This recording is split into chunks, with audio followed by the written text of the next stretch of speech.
गीता मानव मात्र का धर्म शास्त्र है। महर्षि वेदव्यास। श्री कृष्णकालीन महर्षि वेदव्यास से पूर्व कोई भी शास्त्र पुस्तक के रूप में उपलब्ध नहीं था। श्रुत ज्ञान की इस परंपरा को तोड़ते हुए उन्होंने 4 वेद, ब्रह्म सूत्र, महाभारत, भागवत एवं गीता जैसे ग्रंथों में पूर्व संचित भौतिक एवं आध्यात्मिक ज्ञान राशि को संकलित कर अंत में स्वयं ही निर्णय दिया कि गीता सुगीता कर्तव्या किमन्यै शास्त्र विस्तरे या स्वयं पद्मनाभस्य मुखपद्माद विनिसृता। भीष्म पर्व।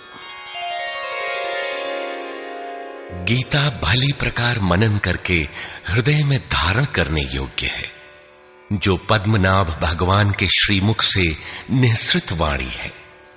फिर अन्य शास्त्रों के संग्रह की क्या आवश्यकता। मानव सृष्टि के आदि में भगवान श्री कृष्ण के श्रीमुख से निःसृत अविनाशी योग अर्थात श्रीमद् भगवद गीता, जिसकी विस्तृत व्याख्या वेद और उपनिषद है, विस्मृति आ जाने पर उसी आदि शास्त्र को भगवान श्री कृष्ण ने अर्जुन के प्रति पुनः प्रकाशित किया, जिसकी यथावत व्याख्या यथार्थ गीता है। एकम शास्त्रम देवकी पुत्र गीतम एको देवो देवकी पुत्रेव एको मंत्र तस्य नामानि यानि कर्माप्येकम तस्य देवस्य सेवा। गीता महात्म्य। अर्थात एक ही शास्त्र है जो देवकी पुत्र भगवान ने श्रीमुख से गायन किया। गीता एक ही प्राप्त करने योग्य देव है। उस गायन में जो सत्य बताया, आत्मा सिवाय आत्मा के कुछ भी शाश्वत नहीं है। उस गायन में उन महायोगेश्वर ने क्या जपने के लिए कहा। ओम। अर्जुन, ओम अक्षय परमात्मा का नाम है, उसका जप कर और ध्यान मेरा धर। एक ही कर्म है। गीता में वर्णित परम देव एक परमात्मा की सेवा। उन्हें श्रद्धा से अपने हृदय में धारण करें। अस्तु, आरंभ से ही गीता आपका शास्त्र रहा है। भगवान श्री कृष्ण के हजारों वर्ष पश्चात परवर्ती जिन महापुरुषों ने एक ईश्वर को सत्य बताया, गीता के ही पथ पर चलने वाले पथिक हैं, गीता के ही संदेशवाहक हैं। ईश्वर से ही लौकिक एवं पारलौकिक सुखों की कामना, ईश्वर से डरना, अन्य किसी को ईश्वर न मानना, यहां तक तो सभी महापुरुषों ने बताया। किंतु ईश्वरीय साधना, ईश्वर तक की दूरी तय करना, ये केवल गीता में ही सांगोपांग क्रमबद्ध सुरक्षित है। गीता से सुख शांति तो मिलती ही है, ये अक्षय अनामय पद भी देती है। देखिए श्रीमद् भगवद गीता की टीका, यथार्थ गीता।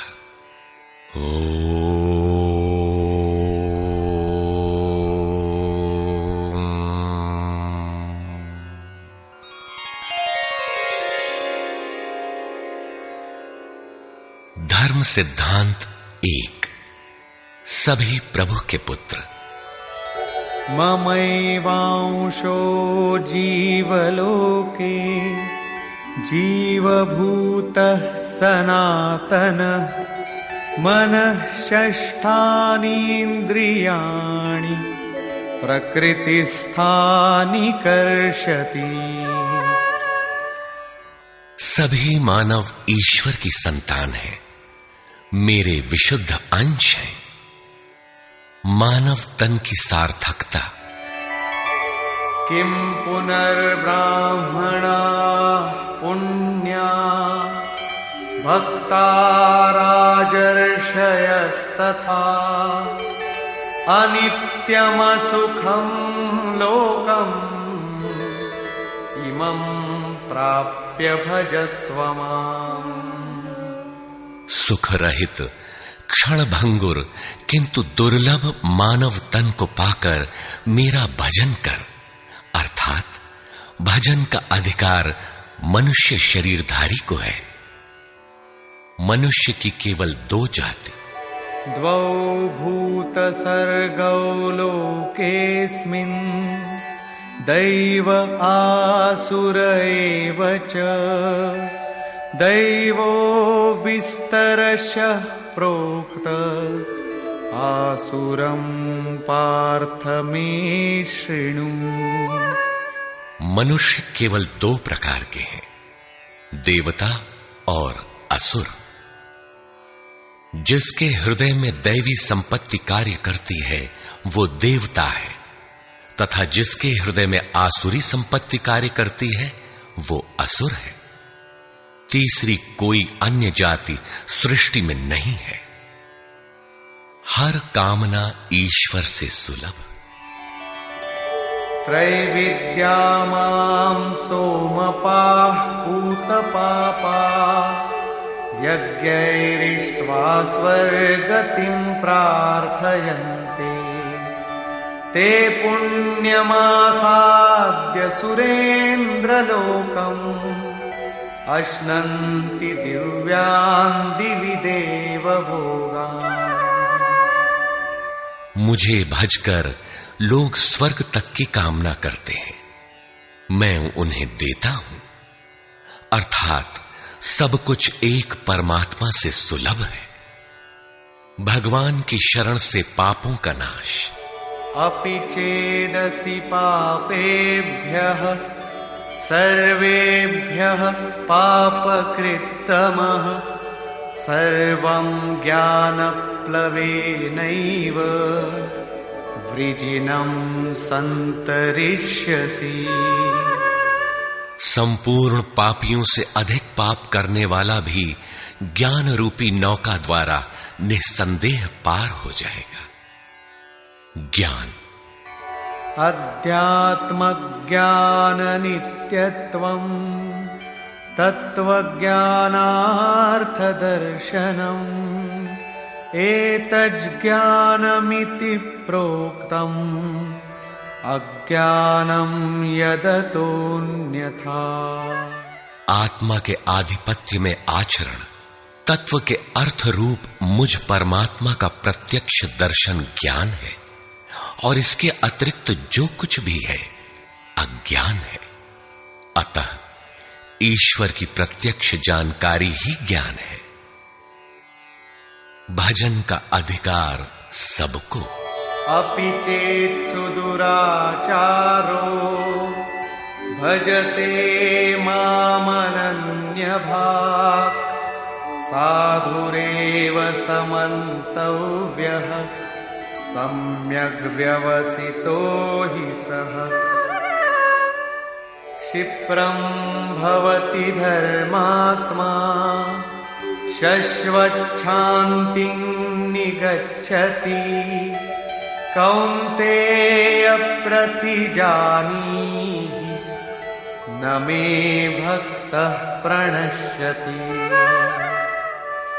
अत्यंत दुराचारी भी मेरा भजन करके शीघ्र ही धर्मात्मा हो जाता है एवं सदा रहने वाली शाश्वत शांति को प्राप्त कर लेता है। अतः धर्मात्मा वो है जो एक परमात्मा के प्रति समर्पित है, और भजन करने का अधिकार दुराचारी तक को है। भगवत पथ में बीज का नाश नहीं। नेहाभिक्रमनाशोऽस्ति प्रत्यवायो न विद्यते स्वल्पमप्यस्य धर्मस्य त्रायते महतो भयात्। धर्म अर्थात आत्मदर्शन की क्रिया का स्वल्प आचरण भी जन्म मरण के महान भय से उद्धार करने वाला होता है। धर्म अपरिवर्तनशील है। ईश्वर का निवास। ईश्वरः सर्वभूतानां हृद्देशेऽर्जुन तिष्ठति भ्रामयन् सर्वभूतानि यन्त्रारूढानि मायया। ईश्वर सभी भूत प्राणियों के हृदय में रहता है, तो शरण किसकी जाएं? तमेव शरणं गच्छ सर्वभावेन भारत तत्प्रसादात् परां शान्तिं स्थानं प्राप्स्यसि शाश्वतम्। संपूर्ण भाव से उस हृदयस्थ एक परमात्मा की शरण में जाओ, जिसकी कृपा से तू परम शांति शाश्वत परम धाम को प्राप्त होगा। यज्ञ। सर्वाणि इन्द्रियकर्माणि प्राणकर्माणि चापरे आत्मसंयमयोगाग्नौ जुह्वति ज्ञानदीपिते। संपूर्ण इंद्रियों के व्यापार को, मन की चेष्टाओं को ज्ञान से प्रकाशित हुई आत्मा में संयम रूपी योगाग्नि में हवन करते हैं। अपाने जुह्वति प्राणं प्राणे पानं तथा परे प्राणापानगतिरुद्ध्वा प्राणायाम परायणा। बहुत से योगी श्वास को प्रश्वास में हवन करते हैं और बहुत से प्रश्वास को श्वास में। इससे उन्नत अवस्था होने पर अन्य श्वास प्रश्वास की गति रोककर प्राणायाम परायण हो जाते हैं। इस प्रकार योग साधना की विधि विशेष का नाम यज्ञ है। उस यज्ञ को कार्य रूप देना कर्म है। कर्म। एवं बहुविधा यज्ञा वितता ब्रह्मणो मुखे कर्मजान् विद्धितान् सर्वान् एवं ज्ञात्वा विमोक्ष्यसे। इस प्रकार बहुत से यज्ञ जैसे श्वास का प्रश्वास में हवन, प्रश्वास का श्वास में हवन, श्वास प्रश्वास का निरोध कर प्राणायाम के परायण होना इत्यादि यज्ञ जिस आचरण से पूर्ण होता है, उस आचरण का नाम कर्म है। कर्म माने आराधना, कर्म माने चिंतन। योग साधना पद्धति का नाम यज्ञ है। विकर्म। विकर्म का अर्थ विकल्प शून्य कर्म है। प्राप्ति के पश्चात महापुरुषों के कर्म विकल्प शून्य होते हैं। आत्मस्थित, आत्मतृप्त, आप्त काम महापुरुषों को न तो कर्म करने से कोई लाभ है और न छोड़ने से कोई हानि ही है। फिर भी वे पीछे वालों के हित के लिए कर्म करते हैं। ऐसा कर्म विकल्प शून्य है, विशुद्ध है, और यही कर्म विकर्म कहलाता है। यज्ञ करने का अधिकार। यज्ञ शिष्टामृत भुजो यान्ति ब्रह्म सनातनम् नायं लोकोऽस्त्य यज्ञस्य कुतोऽन्यः कुरु सत्तम। यज्ञ न करने वालों को दोबारा मनुष्य शरीर भी नहीं मिलता। अर्थात यज्ञ करने का अधिकार उन सब को है जिन्हें मनुष्य शरीर मिला है। ईश्वर देखा जा सकता है। भक्त्या त्वनन्यया शक्य अहमेवं विधोऽर्जुन ज्ञातुं द्रष्टुं च तत्त्वेन प्रवेष्टुं च परन्तप। अनन्य भक्ति के द्वारा मैं प्रत्यक्ष देखने, जानने तथा प्रवेश करने के लिए भी सुलभ हूं। आश्चर्यवत् पश्यति कश्चिदेनम्, आश्चर्यवद् वदति तथैव चान्यः, आश्चर्यवच्चैनमन्यः शृणोति, श्रुत्वाप्येनं वेद न चैव कश्चित्। इस अविनाशी आत्मा को कोई विरला ही आश्चर्य की तरह देखता है, आश्चर्य की तरह उपदेश करता है, और कोई विरला ही इसे आश्चर्य की तरह सुनता है। अर्थात ये प्रत्यक्ष दर्शन है। आत्मा ही सत्य है, सनातन है। अच्छेद्योऽयमदाह्योऽयम् अक्लेद्यो शोष्य एव च, नित्यः सर्वगतः स्थाणुः अचलोऽयं सनातनः। ये आत्मा सर्वव्यापक, अचल, स्थिर रहने वाला और सनातन है। आत्मा ही सत्य है। विधाता और उससे उत्पन्न सृष्टि नश्वर है। आब्रह्म भुवनाल्लोकाः पुनरावर्तिनोऽर्जुन, मामुपेत्य तु कौन्तेय पुनर्जन्म न विद्यते। ब्रह्मा और उससे निर्मित सृष्टि, देवता और दानव दुखों की खानी, क्षणभंगुर और नश्वर है, किंतु मेरा भक्त कभी नष्ट नहीं होता। भजन एक परमात्मा का करना चाहिए। देव पूजा।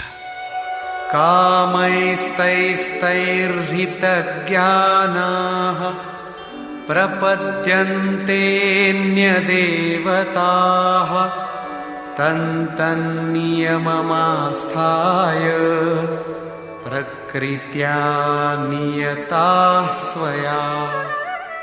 कामनाओं से जिनकी बुद्धि आक्रांत है, ऐसे मूढ़ बुद्धि ही परमात्मा के अतिरिक्त अन्य देवताओं की पूजा करते हैं। येऽप्यन्यदेवता भक्ता यजन्ते श्रद्धयान्विताः, तेऽपि मामेव कौन्तेय यजन्त्यविधिपूर्वकम्। देवताओं को पूजने वाला मेरी ही पूजा करता है, किंतु वह पूजन अविधि पूर्वक है, इसलिए नष्ट हो जाता है। यजन्ते सात्विका देवान् यक्षरक्षांसि राजसाः, प्रेतान् भूतगणांश्चान्ये यजन्ते तामसा जनाः।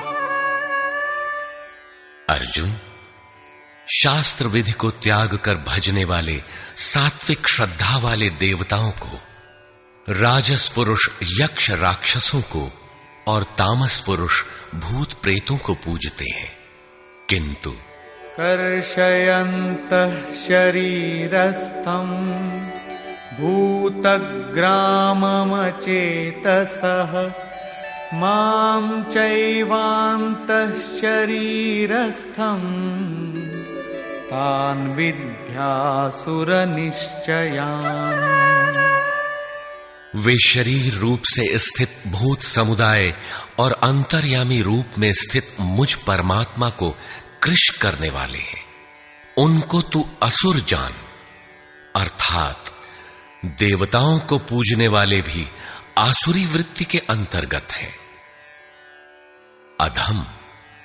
तानहं द्विषतः क्रूरान् संसारेषु नराधमान् क्षिपाम्यजस्रमशुभान् आसुरीष्वेव योनिषु। जो यज्ञ की नियत विधि छोड़ कल्पित विधियों से यजन करते हैं, वे ही क्रूर कर्मी, पापाचारी तथा मनुष्यों में अधम है। अन्य कोई अधम नहीं है।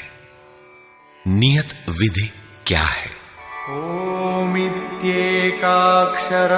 ब्रह्म व्याहरन् मामनुस्मरन् यः प्रयाति त्यजन् देहं स याति परमां गतिम्।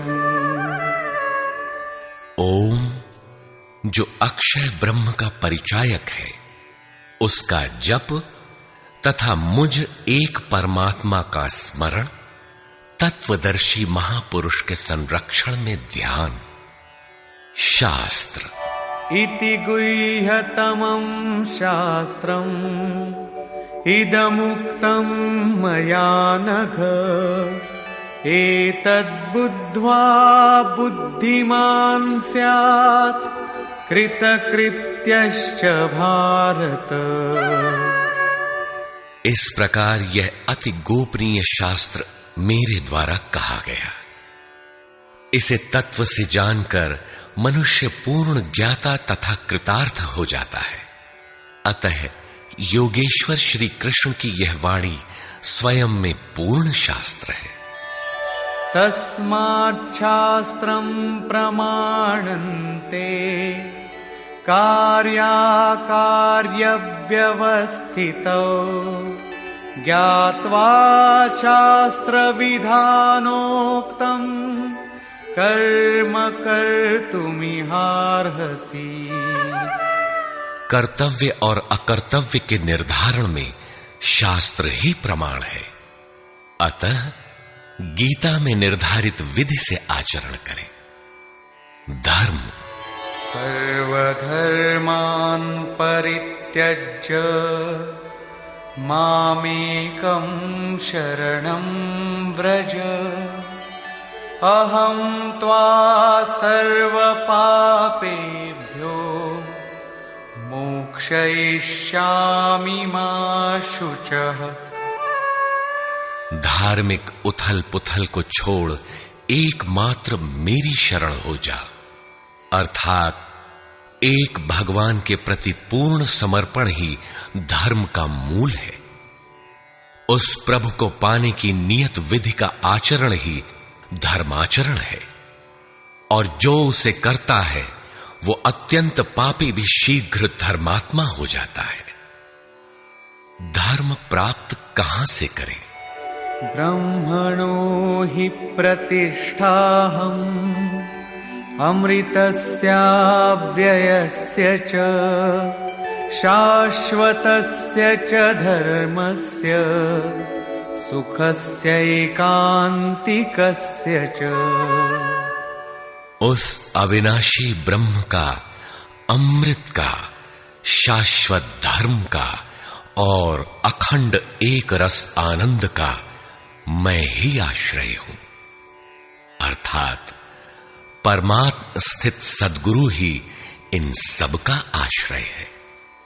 नोट: विश्व के सारे धर्मों की सत्यधारा एक ईश्वर गीता का ही प्रसारण है।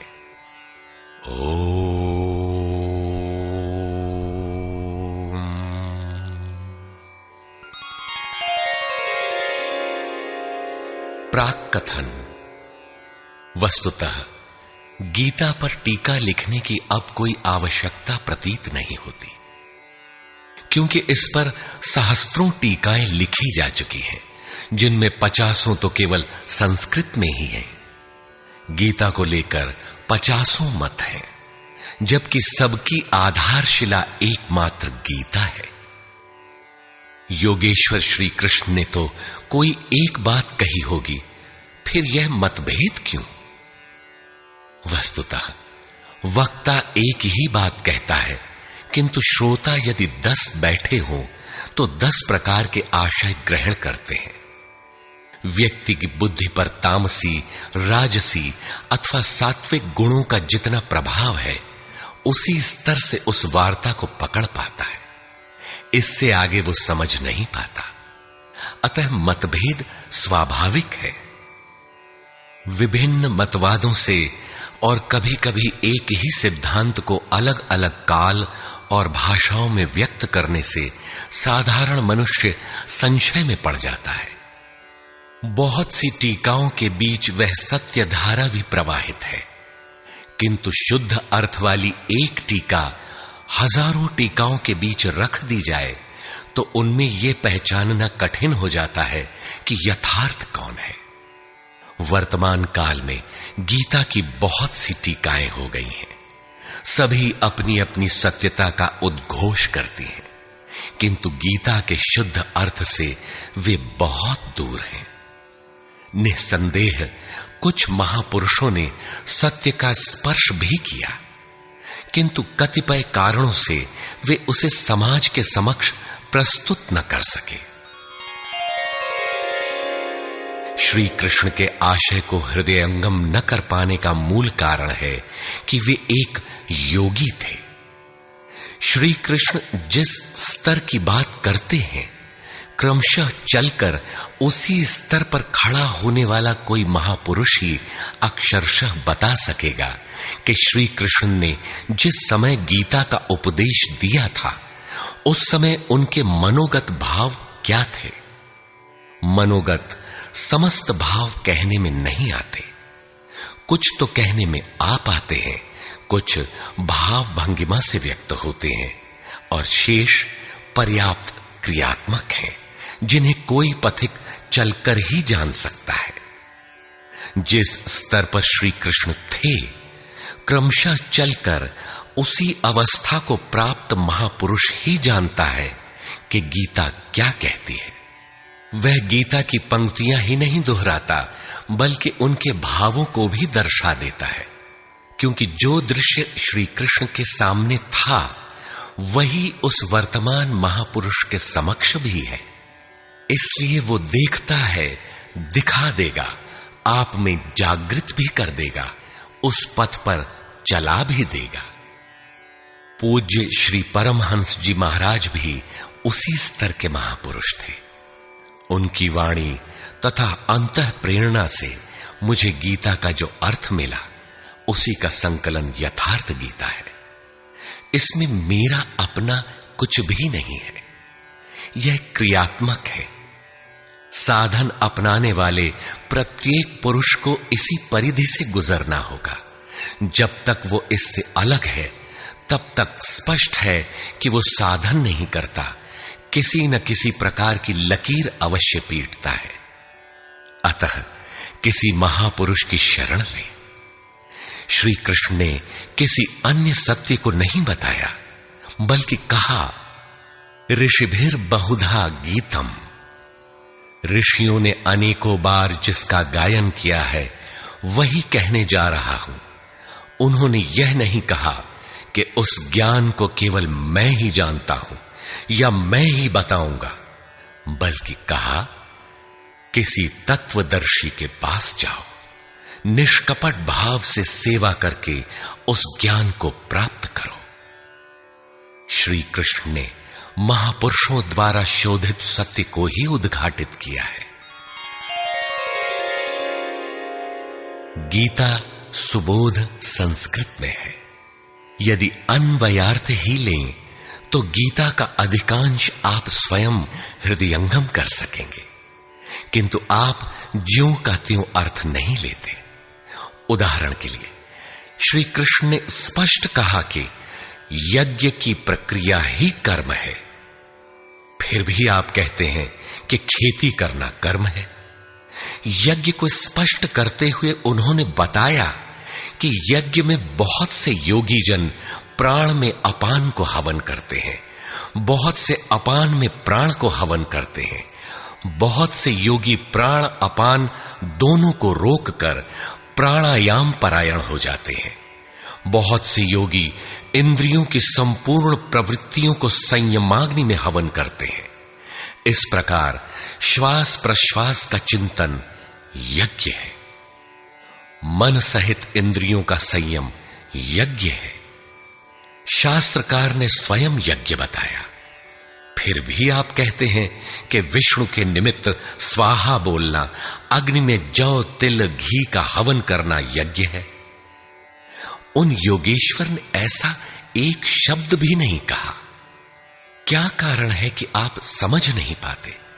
बाल की खाल निकालकर रटने पर भी क्यों वाक्य विन्यास ही आपके हाथ लगता है?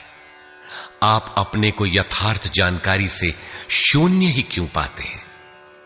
वस्तुतः मनुष्य जन्म लेकर क्रमशः बड़ा होता है तो पैतृक संपत्ति, घर, दुकान, जमीन जायदाद, पद प्रतिष्ठा, गाय भैंस, यंत्र उपकरण इत्यादि उसे विरासत में मिलती है।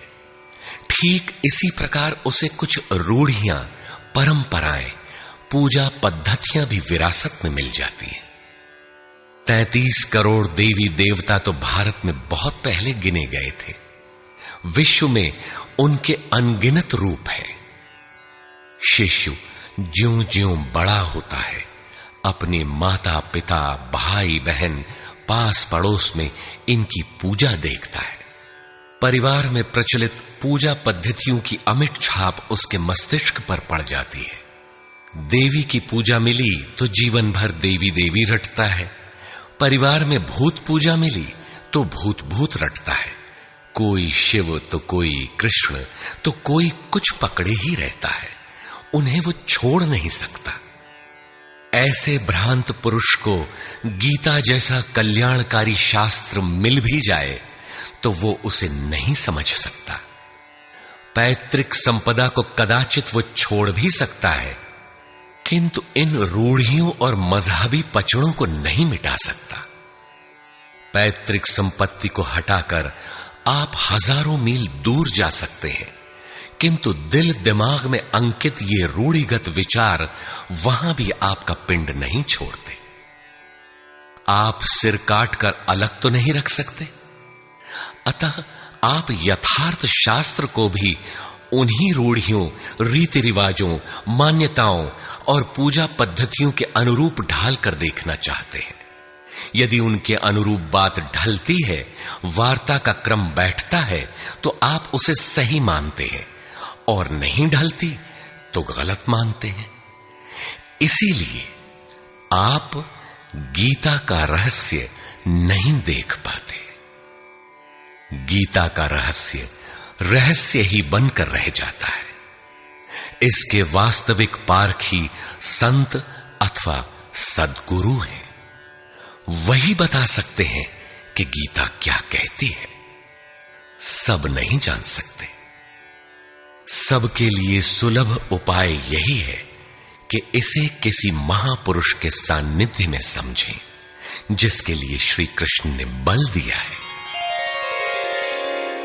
गीता किसी विशिष्ट व्यक्ति, जाति, वर्ग, पंथ, देश काल या किसी रूढ़िग्रस्त संप्रदाय का ग्रंथ नहीं है, बल्कि यह सार्वलौकिक, सार्वकालिक धर्म ग्रंथ है। यह प्रत्येक देश, प्रत्येक जाति तथा प्रत्येक स्तर के प्रत्येक स्त्री पुरुष के लिए, सबके लिए है। केवल दूसरों से सुनकर या किसी से प्रभावित होकर मनुष्य को ऐसा निर्णय नहीं लेना चाहिए जिसका प्रभाव सीधे उसके अपने अस्तित्व पर पड़ता हो। पूर्वाग्रह की भावना से मुक्त होकर सत्यान्वेषियों के लिए यह आर्ष ग्रंथ आलोक स्तंभ है।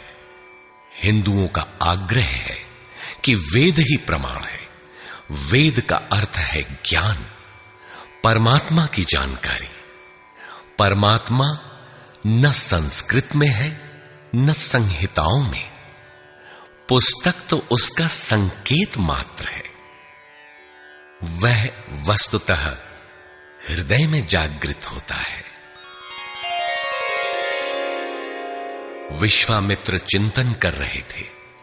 उनकी भक्ति देखकर ब्रह्मा आए। बोले, आज से तुम ऋषि हो। विश्वामित्र को संतोष नहीं हुआ। चिंतन में लगे रहे। कुछ काल पश्चात देवताओं सहित ब्रह्मा पुनः आए और बोले, आज से तुम राजर्षि हो। किंतु विश्वामित्र का समाधान न हुआ। वे अनवरत चिंतन में लगे रहे। ब्रह्मा दैवी संपदाओं के साथ पुनः आए और बताया कि आज से तुम महर्षि हुए। विश्वामित्र ने कहा, नहीं, मुझे जितेंद्रिय ब्रह्मर्षि कहें। ब्रह्मा ने कहा, अभी तुम जितेंद्रिय नहीं हो। विश्वामित्र पुनः तपस्या में लग गए। उनके मस्तिष्क से तपस्या की आभा निकलने लगी। तब देवताओं ने ब्रह्मा से निवेदन किया। ब्रह्मा उसी प्रकार विश्वामित्र से बोले, अब तुम ब्रह्मर्षि हो। विश्वामित्र ने कहा, यदि मैं ब्रह्मर्षि हूं तो वेद हमारा वर्ण करे। वेद विश्वामित्र के हृदय में उतर आया। जो तत्व विदित नहीं था, विदित हो गया। यही वेद है, न कि पोथी। जहां विश्वामित्र रहते थे, वहां वेद रहता था। यही श्री कृष्ण भी कहते हैं कि संसार अविनाशी पीपल का वृक्ष है। ऊपर परमात्मा जिसका मूल और नीचे प्रकृति पर्यंत शाखाएं हैं।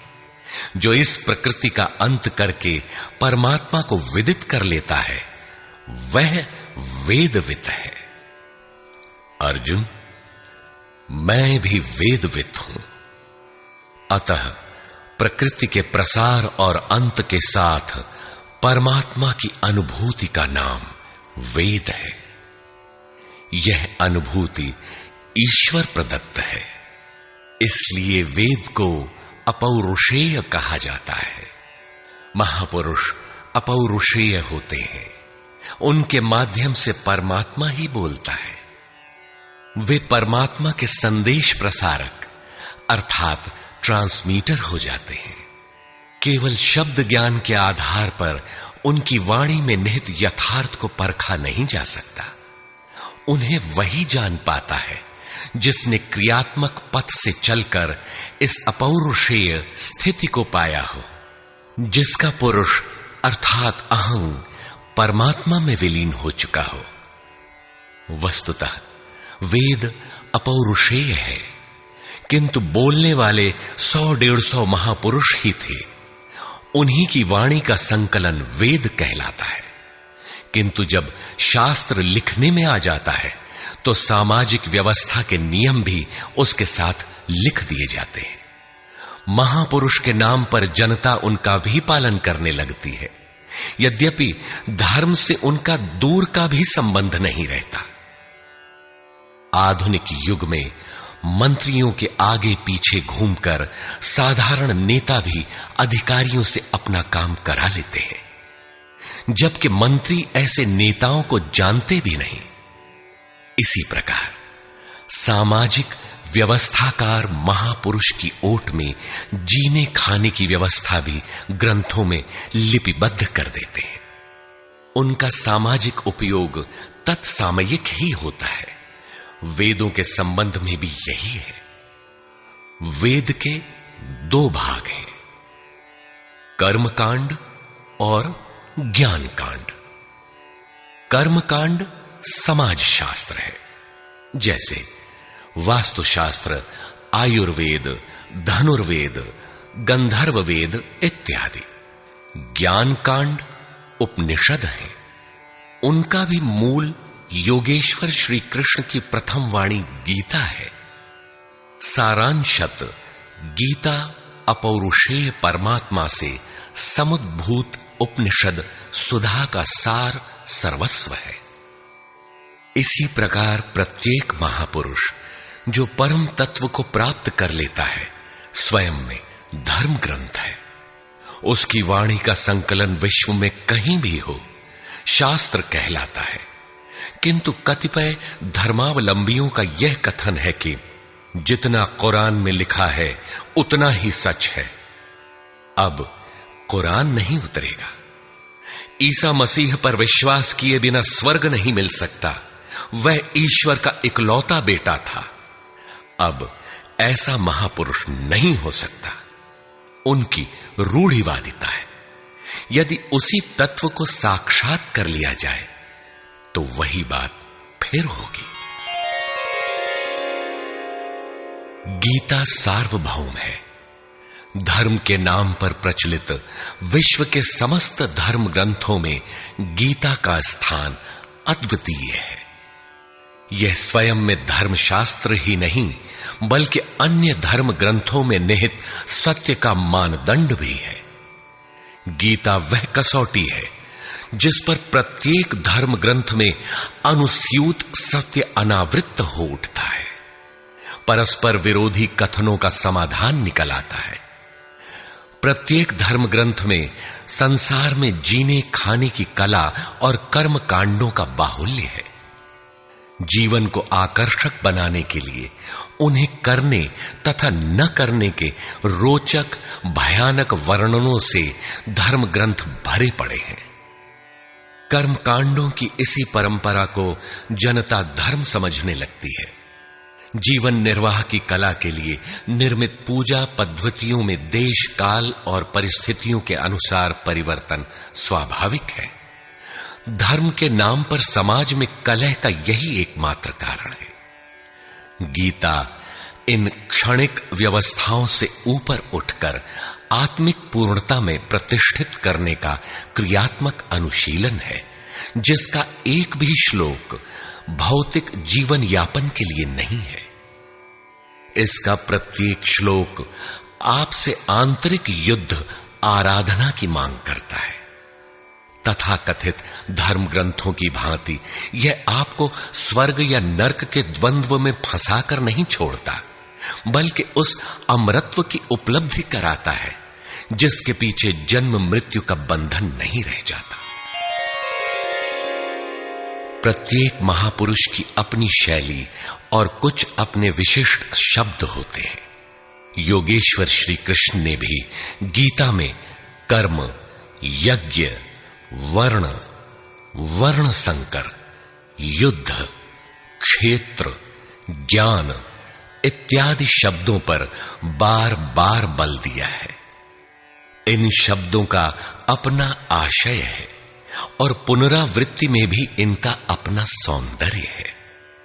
हिंदी रूपांतरण में इन शब्दों को उसी आशय में लिया गया है तथा आवश्यक स्थलों की व्याख्या भी की गई है। गीता के आकर्षण निम्नलिखित प्रश्न हैं, जिनका आशय आधुनिक समाज खो चुका है। वे इस प्रकार हैं जिन्हें यथार्थ गीता में आप पाएंगे। श्री कृष्ण एक योगेश्वर थे। सत्य, आत्मा ही सत्य है। सनातन, आत्मा सनातन है, परमात्मा सनातन है। सनातन धर्म परमात्मा से मिलाने वाली क्रिया है। युद्ध दैवी एवं आसुरी संपदाओं का संघर्ष युद्ध है। ये अंतःकरण की दो प्रवृत्तियां हैं। इन दोनों का मिटना परिणाम है। युद्ध स्थान, यह मानव शरीर और मन सहित इंद्रियों का समूह युद्ध स्थल है। ज्ञान, परमात्मा की प्रत्यक्ष जानकारी ज्ञान है। योग, संसार के संयोग वियोग से रहित अव्यक्त ब्रह्म के मिलन का नाम योग है। ज्ञान योग, आराधना ही कर्म है। अपने पर निर्भर होकर कर्म में प्रवृत्त होना ज्ञान योग है। निष्काम कर्म योग, इष्ट पर निर्भर होकर समर्पण के साथ कर्म में प्रवृत्त होना निष्काम कर्म योग है। श्री कृष्ण ने किस सत्य को बताया? श्री कृष्ण ने उसी सत्य को बताया जिसको तत्वदर्शियों ने पहले देख लिया था और आगे भी देखेंगे। यज्ञ साधना की विधि विशेष का नाम यज्ञ है। कर्म यज्ञ को कार्य रूप देना ही कर्म है। वर्ण आराधना की एक ही विधि जिसका नाम कर्म है, जिसको 4 श्रेणियों में बांटा है, वही 4 वर्ण है। ये एक ही साधक का ऊंचा नीचा स्तर है, न कि जाति। वर्ण संकर परमात्म पथ से च्युत होना, साधन में भ्रम उत्पन्न हो जाना वर्ण संकर है। मनुष्य की श्रेणी अंतःकरण के स्वभाव के अनुसार मनुष्य 2 प्रकार का होता है, एक देवताओं जैसा, दूसरा असुरों जैसा। यही मनुष्य की 2 जातियां हैं जो स्वभाव द्वारा निर्धारित हैं, और यह स्वभाव घटता बढ़ता रहता है। देवता हृदय देश में परम देव परमात्मा का देवत्व अर्जित कराने वाले गुणों का समूह है। बाह्य देवताओं की पूजा कामनाओं से जिनकी बुद्धि आक्रांत है, ऐसे अविवेकी और मूढ़ बुद्धि की देन है। वे मेरे ही पुजारी हैं, किंतु अविधि पूर्वक है। अवतार व्यक्ति के हृदय में होता है, बाहर नहीं। विराट दर्शन योगी के हृदय में ईश्वर के द्वारा दी गई अनुभूति है। भगवान साधक में दृष्टि बनकर खड़े हों तभी दिखाई पड़ते हैं। पूजनीय देव इष्ट एकमात्र परात्पर ब्रह्म ही पूजनीय देव है। उसे खोजने का स्थान हृदय देश है। उसकी प्राप्ति का स्रोत उसी अव्यक्त स्वरूप में स्थित प्राप्ति वाले महापुरुष के द्वारा है।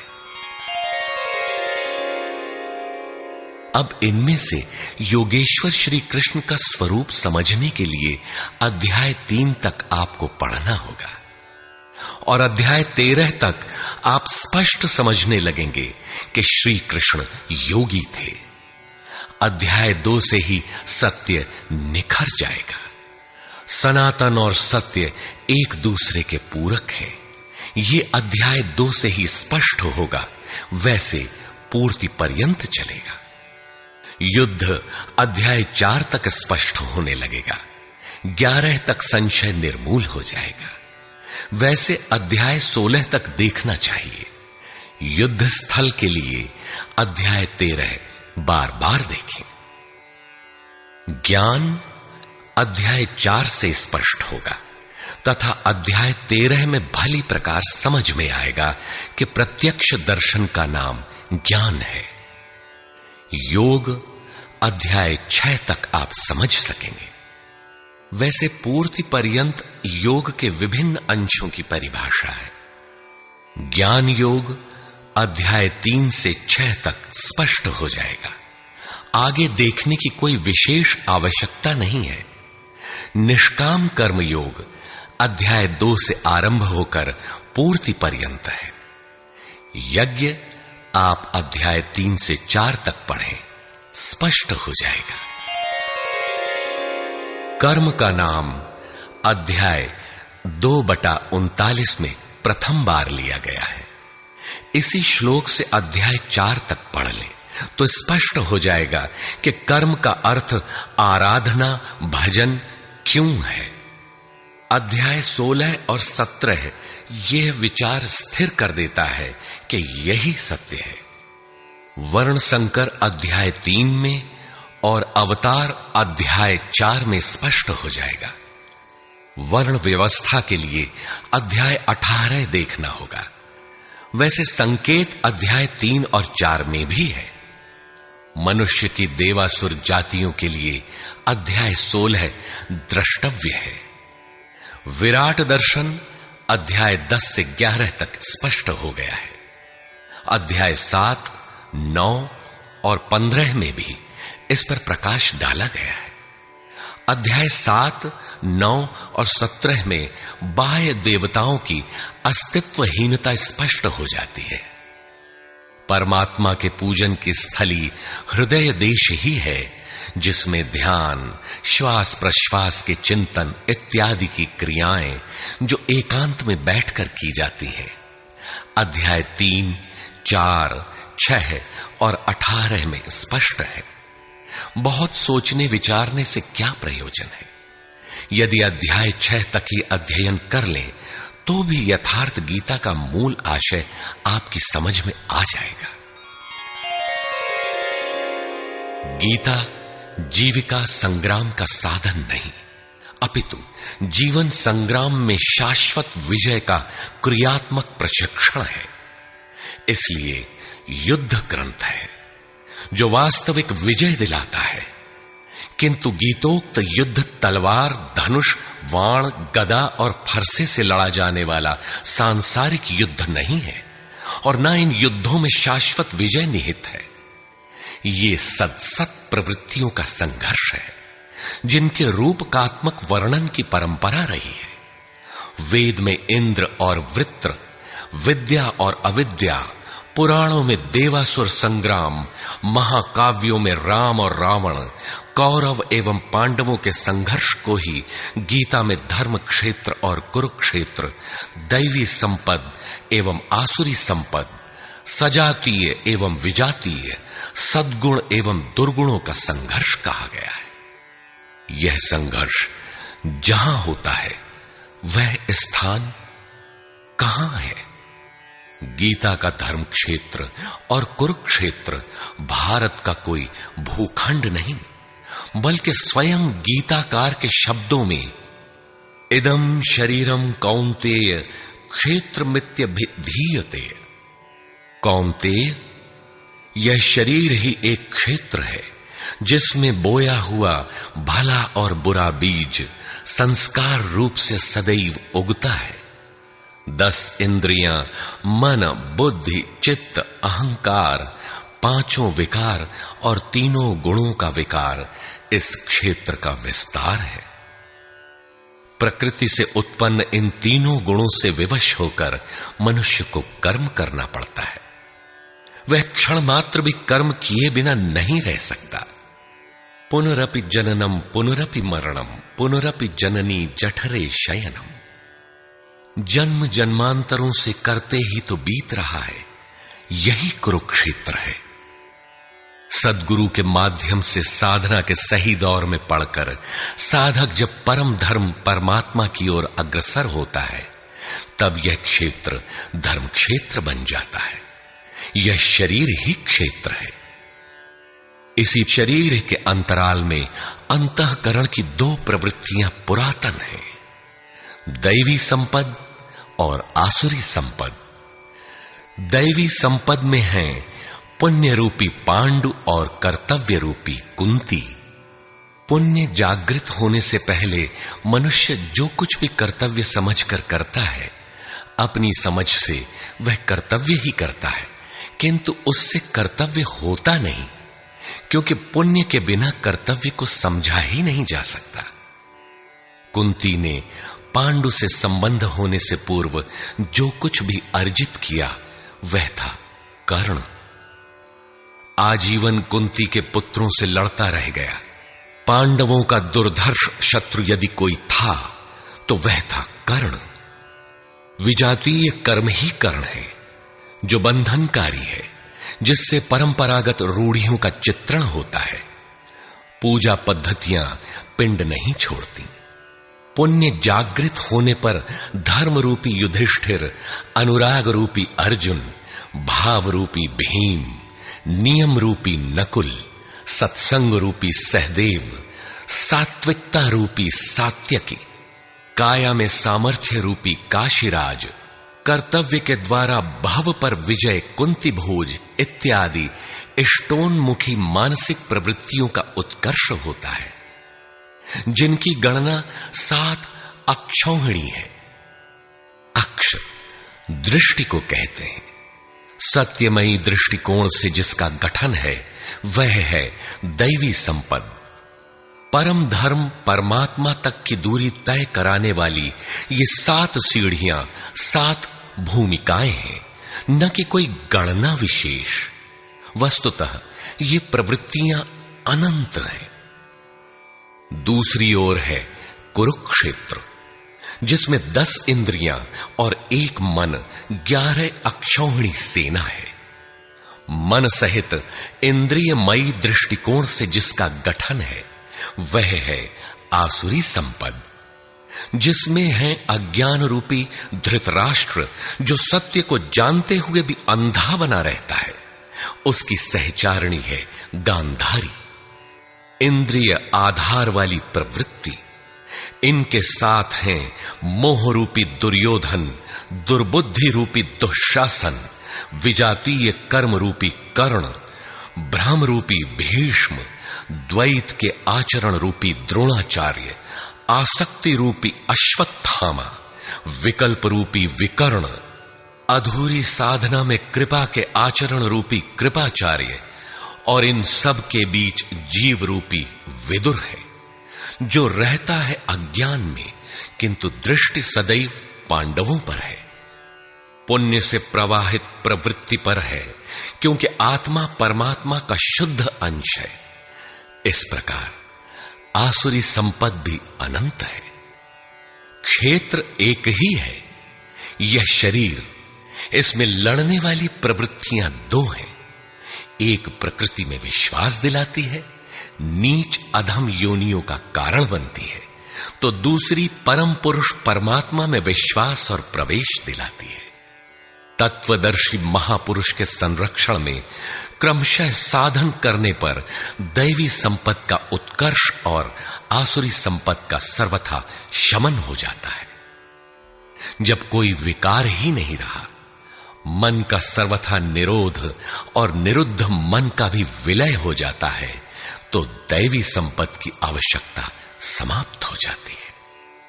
अर्जुन ने देखा कि कौरव पक्ष के अनंतर पांडव पक्ष के योद्धा भी योगेश्वर में समाहित हो रहे हैं। पूर्ति के साथ दैवी संपत्ति भी विलीन हो जाती है। अंतिम शाश्वत परिणाम निकल आता है। इसके पश्चात महापुरुष यदि कुछ करता है तो केवल अनुयायियों के मार्गदर्शन के लिए ही करता है। लोक संग्रह की इसी भावना से महापुरुषों ने सूक्ष्म मनोभावों का वर्णन उन्हें ठोस स्थूल रूप देकर किया है। गीता छंदोबद्ध है, व्याकरण सम्मत है, किंतु इसके पात्र प्रतीकात्मक हैं। अमूर्त योग्यताओं के मूर्त रूप मात्र है। गीता के आरंभ में 30-40 पात्रों का नाम लिया गया है, जिनमें आधे सजातीय हैं, आधे विजातीय। कुछ पांडव पक्ष के हैं, कुछ कौरव पक्ष के। विश्व रूप दर्शन के समय इनमें से 4-6 नाम पुनः आए हैं, अन्यथा संपूर्ण गीता में इन नामों की चर्चा तक नहीं है।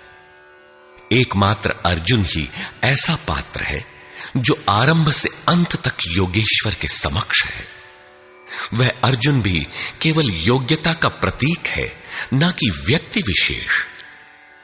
गीता के आरंभ में अर्जुन सनातन कुल धर्म के लिए विकल है, किंतु योगेश्वर श्री कृष्ण ने इसे अज्ञान बताया और निर्देश दिया कि आत्मा ही सनातन है, शरीर नाशवान है, इसलिए युद्ध कर।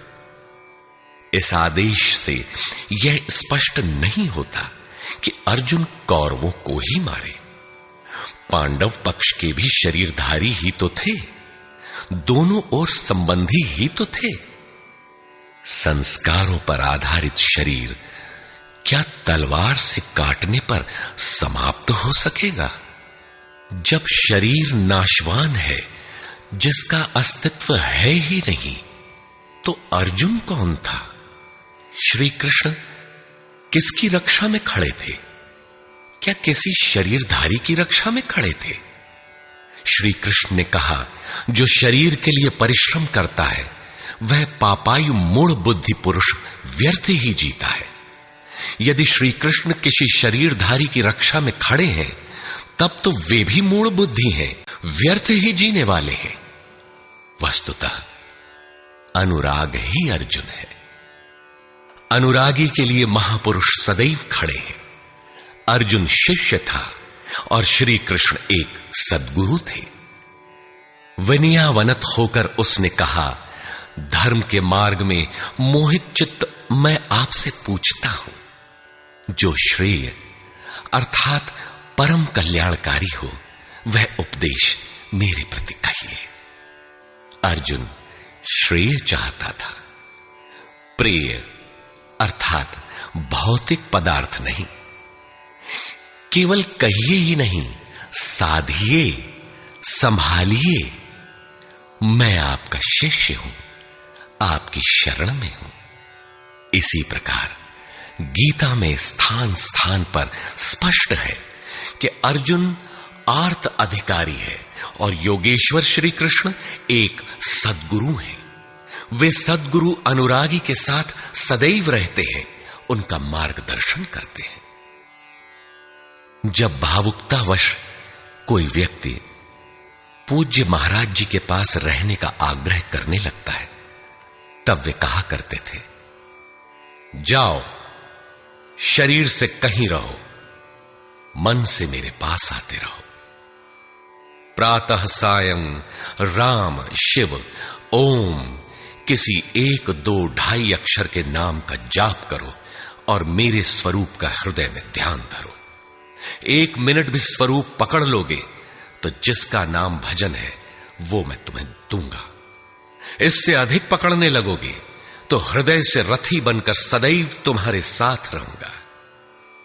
जब सुरत पकड़ में आ जाती है तो इसके बाद महापुरुष इतना ही पास में रहते हैं जितना हाथ, पांव, नाक, कान इत्यादि आपके पास है।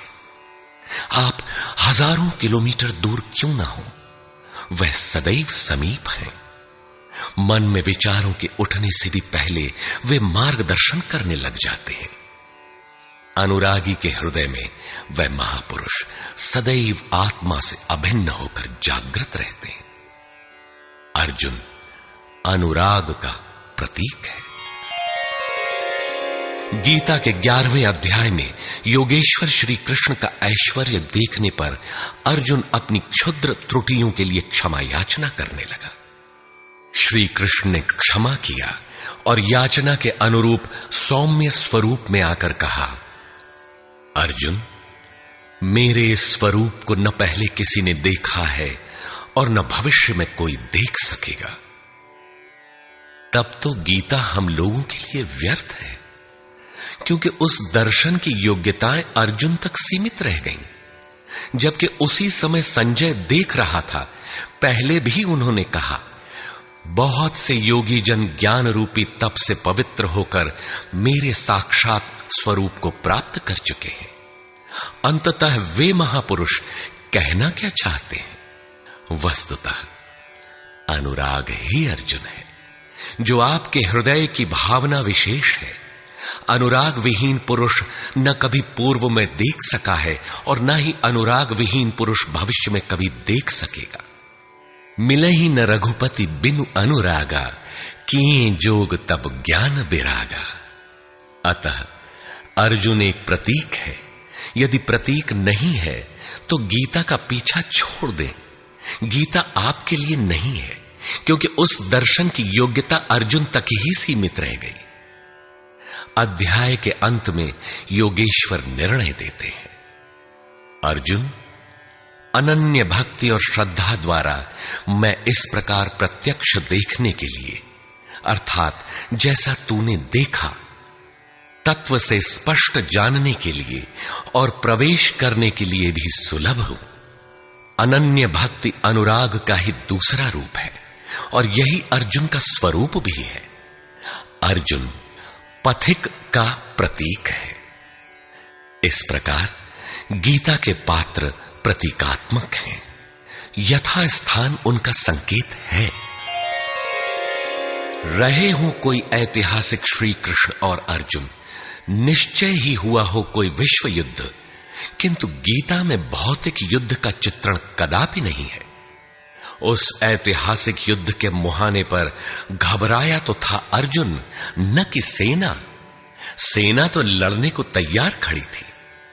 क्या गीता का उपदेश देकर श्री कृष्ण ने सव्यसाची अर्जुन को सेना की योग्यता का बनाया?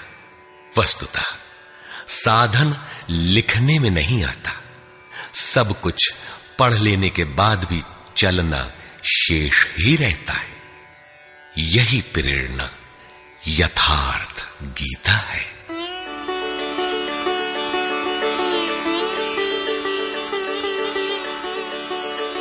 सद्गुरु कृपाश्रयी जगत बंधु स्वामी अड़गड़ानंद जी।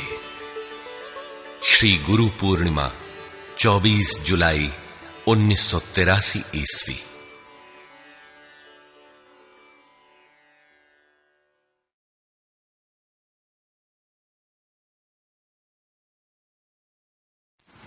Bye.